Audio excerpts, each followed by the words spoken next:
Idris Alam.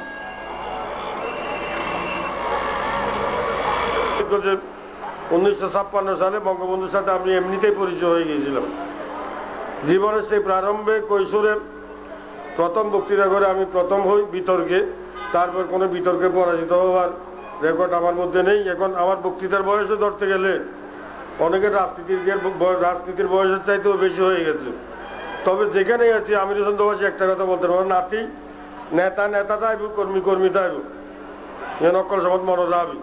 Chittagong city Awami লীগের স্বেচ্ছাসেবক বাহিনীর প্রধান ছিলেন নূর মোহাম্মদ চৌধুরী, ডেপুটি শাহ বদিউল আলম। তিনি 24শে মার্চের কথা বলেছেন। অত্যন্ত দুঃখের বিষয় মাননীয় ডাক্তার সাহেব, কেউ 25শে মার্চের কথা বলে না। 25শে মার্চ দিনে আওয়ামী লীগের ইতিহাসে বটেই এই প্রথমবার একটা ক্রোড়পত্র বেরিয়েছিল আজাদিতে। সেটা মহানগর স্বেচ্ছাসেবক বাহিনীর পক্ষ থেকে বের করা হয়েছিল। সেখানে আমার সিদ্দিকী সাহেবের, জহুর আহমদ চৌধুরী সাহেবের, আজিজ সাহেবের এবং সালার জিলা মুজাফর আহমদের ছবি ছিল। স্বেচ্ছাসেবক বাহিনী ওই দিন বিকেলে সালার জিলা শেখ মুজাফর আহমদ, জহুর আহমদ চৌধুরী, এমআরসিডি এবং মিসেস জহুর আহমদ চৌধুরীকে গাকে বনারও দেয়। এই স্বেচ্ছাসেবক বাহিনীর লালদিঘির এই সমাবেশের কথা কখনো কেউ উল্লেখ করেনি। সবাই 65 যুদ্ধের কথা বলেন। যুদ্ধের পর পশ্চিম পাকিস্তানি কপ নেতারা লাহোরে মোহাম্মদ আফজলের বাসভবনে একটা সভা ডেকেছিলেন তাসকেন্ট এগ্রিমেন্টের পর। সেখানে উপস্থিত ছিলেন মৌলানা মওদুদী, চৌধুরী মোহাম্মদ আলী, হাজা সফদর, মোহাম্মদ রফিক, আফজল চিমা। পূর্ব পাকিস্তানি কোন নেতা সেই সভায় ছিলেন না। সেই সভায় ঠিক হয়েছে, যেহেতু ইতিপূর্বে যত আন্দোলন হয়েছে পূর্ব পাকিস্তানে হয়েছে, পশ্চিম পাকিস্তানির আন্দোলনের সঙ্গে সংশ্লিষ্ট ছিল না। আমরা পূর্ব পাকিস্তানিদের আন্দোলনে সংশ্লিষ্ট করার জন্য লাহোরে একটা সভা ডেকেছি এবং পূর্ব পাকিস্তানের নেতারা সেখানে উপস্থিত থাকবেন। তারা দুটো দলকে, দুই ব্যক্তিকে সে আলোচনায় ডাকে নাই। একজন মৌলানা ভাসানী দেব, আর একটা হলো জুলফিকার আলী ভুট্টো। এই দুজনকে ডাকে নাই। 4 তারিখ বঙ্গবন্ধু শেখ মুজিবুর রহমান 10 জন সদস্য নিয়ে, এই 10 জন সদস্যের মধ্যে একজন পশ্চিম পাকিস্তানের আব্দুল্লাহ ইউসুফ হারুন, আর একজন পূর্ব পাকিস্তান পরিষদের তৎকালীন বিরোধী দলের নেতা আব্দুল মালিক অন্তর্ভুক্ত ছিলেন। করাচি হয়ে তিনি লাহোর পৌঁছান। 5 তারিখ লাহোরে মোহাম্মদ আফজলের বাসভবনে আয়োজিত চৌধুরী মোহাম্মদ আলীর সভাপতিত্বে অনুষ্ঠিত সভায় যে সাবজেক্ট কমিটির মিটিং হয় আলোচ্য নির্ধারণের জন্য, তিনি সেখানে 6 দফা উত্থাপন করেন। 6 দফা উত্থাপন করার পর পশ্চিম পাকিস্তানিরা তো 6 দফার জন্য ডাকে নাই। তারা সভা ডেকেছিল তাসকেন্ট ঘোষণার বিরুদ্ধে আওয়ামী লীগকে তাদের অংশীদার করার জন্য। শেখ সাহেব যখন আলোচ্য সূচিতে 6 দফা অন্তর্ভুক্ত বললেন, তারা রাজি হলেন না। শেখ সাহেব বেরিয়ে গেলেন। 6 তারিখ তারা তাসকেন্ট ঘোষণা বিরোধী একটা প্রস্তাব পাস করিয়ে নিলেন। এই সময় পাকিস্তানের তথ্যমন্ত্রী পরের দিন 6 তারিখ সংবাদপত্রে শেখ সাহেবের ওই মিটিং থেকে বেরিয়ে আসা এবং 6 দফা উত্থাপনের কথা বের হয় নাই।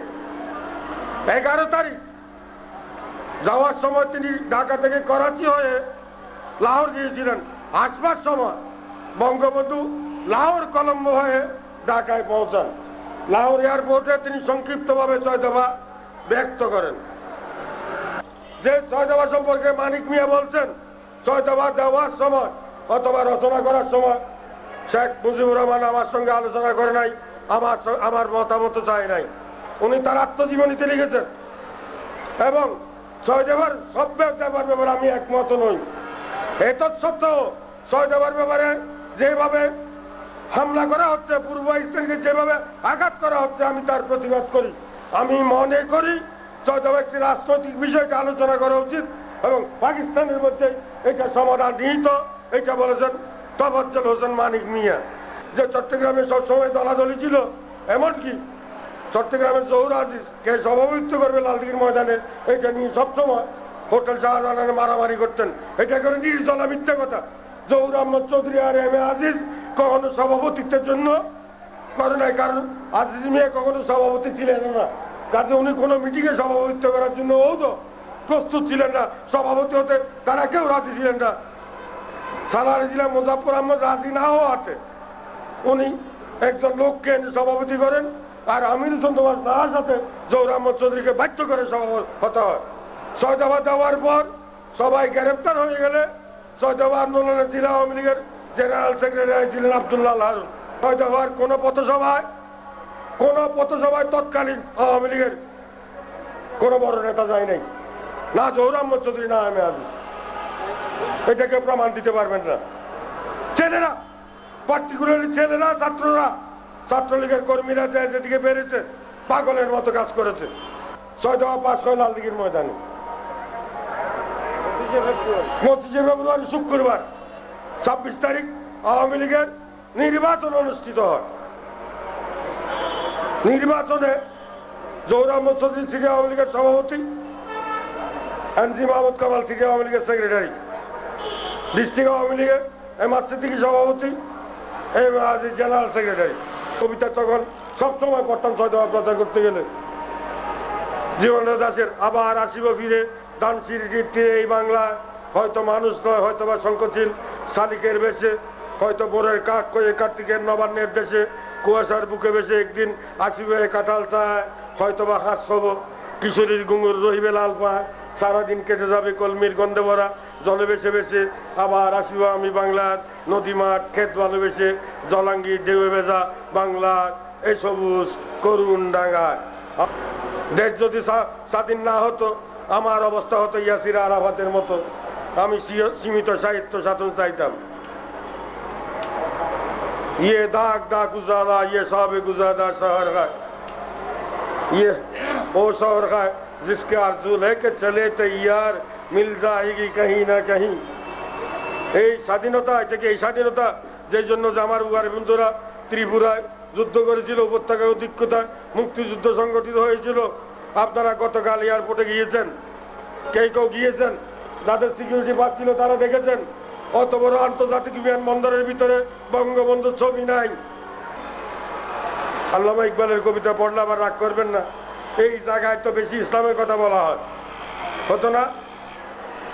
বলা হয় তাকে মসজিদ ভাঙা যায় না। রাসূলুল্লাহ একটা মসজিদ ভেঙে দিয়েছিলেন, মদিনা শরীফ ওনারা গিয়েছেন যারা হজ করেছে, আল্লাহ তাদেরকে নসিব করেছে। মসজিদের জেরাত, যে মসজিদে ষড়যন্ত্র হতো, ষড়যন্ত্রের মসজিদ ভেঙে দেওয়া যায়। এই প্যারেডের ময়দানকে ষড়যন্ত্রের কেল্লা করেছিল।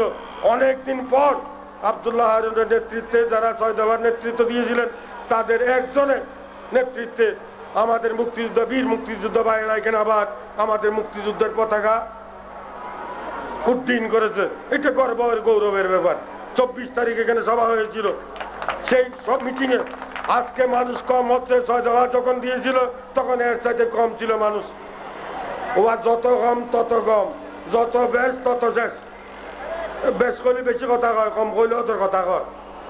এই ওদের কথা কইতে ইনশাল্লাহ একদিন বড় হয়ে যাবে। কেমনে বড় হবে এটা? একটা কথা আছে, আলা বলে লেগেছে, জমে প্রাণ নিতে আইলে কিসের নিচে দিছি, প্রতি সঙ্গে যাইতে সত্যি না ডাকে সন্ন্যাসী। আজরাইল যখন প্রাণ নিতে আসে তখন সকাল বিকালের দিনের রাত্রির কথা বিবেচনা করে না। তুমি একটা নোটিশ হইলে কথা খালি আইতে পারো, কিন্তু আজরাইলের অবাধ দিয়ে করতে না। জমজের তা ইয়ারে রাইতো নাই, দিনও নাই। আর জামাইরও আরে বউ যাইতে তিথি নাই, ও বউ অনেকে জামাইরও আরে বউ যাইতে তিথি নাই না। প্রতি সঙ্গে যাইতে সত্যি না ডাকে সন্ন্যাসী, তিথি নাই। জামাইর ওয়ারে বউ যাইতে তিথি নাই, এই আর ওয়ারে যাইতে ওখানে তিথি নাই। আমাদের একটা অভ্যাস হয়ে গেছে, দাঁড়িয়ে টুপি রাজাগারের চিহ্ন। ফজল কাদের চৌধুরীর দাড়ি ছিল, সবুর খানের ছিল, মনোয়ম খান ছিল, তো দাড়িওয়ালাদের কেন এলজাম দেয়? রেডিও টেলিভিশনে রাজাগার মানে টুপিওয়ালা দাড়িওয়ালা কেন হবে? এটা বদলা, জমানা কা আন্দাজ বদল গেই। আর ব্যাগে গতকাল বলেছিলাম শক্তি আছে, শক্তিকে লুকিয়ে রাখবেন না। এই রাজনীতিতে মান অভিমানের জায়গা নাই। 81 বছর বয়সে মোরারজি দেশাই ভারতবর্ষের প্রধানমন্ত্রী হয়েছে, আক্ষেপেরও কিছু নেই। আমাকে মন্ত্রী করতে হবে, আমাকে এমএলএ করতে হবে, আমাকে পদ দিতে হবে, এমন কোনো কথা নাই। হেকমত খামারা হামুল মানে জিয়াবত খামারা হাম বুকা মরে। একটা লোকের দোয়া কবুল হতো হযরত সাদ ইবনে আবি ওয়াক্কাস আসরায়ে মুবাশশারা না খেয়ে মরেছে, আল্লাহর কাছে নিজের জন্য রিজিকও প্রার্থনা করে নাই। কাজেই এখানে নিজের জন্য কিছু চাইবার জন্য নয়, দেশবাসীকে তরুণ প্রজন্মকে কিছু দেওয়ার জন্য আমরা সমবেত হয়েছি। এই সমবেত আন্দোলনের স্ফুলিঙ্গ যারা জড়িয়ে দিয়েছেন, আমি বিনয় অবনত শিরে তাদেরকে অভিনন্দন জানাই।